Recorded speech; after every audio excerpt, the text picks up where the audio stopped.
You are one of 3 people. You have gone through shin splints before, you are currently dealing with shin splints, or you're the wisest one.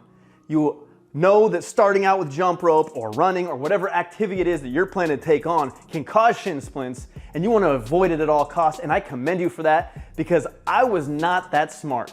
I went through not just 1, not 2, but 3 horrific bouts of shin splints, and I think after just causing that much trauma to my shins, they're just bulletproof now, and that's not a method that I would recommend to anybody because the healing process gets you out of the game for too long.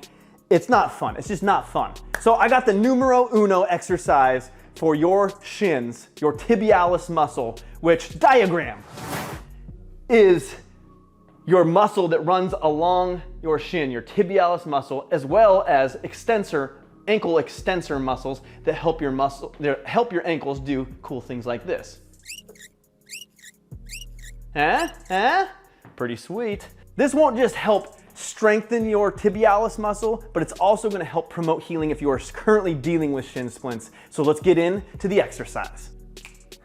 All right, the only thing you need for this exercise is a wall and non-slip footwear. Step 1 is you're going to step up to it with your back to the wall, about just inside shoulder width, about 6 inches from the wall. Step 2, plant your rear against the wall.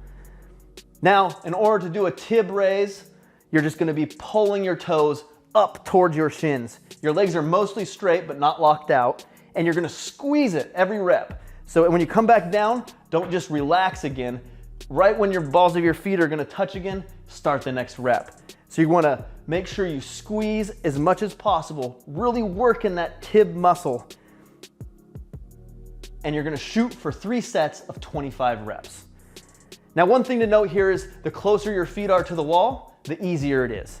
The further away, the more difficult. So as you progress and start with your feet closer and you can make it through 3 sets of 25, then take a little bit of a step out. Try that out and then get further and further away. So again, I recommend doing 3 sets of 25 3 times a week, unless you are currently dealing with shin splints. In that case, you can still do it 3-4 times a week, but do it at a lower rep count, only like 3 sets of 10, because what we want to do is just flush that muscle with blood, which is going to bring nutrients to the area to promote healing. So try that out. Let me know down in the comments if it helps you out, and I will see you in the next video.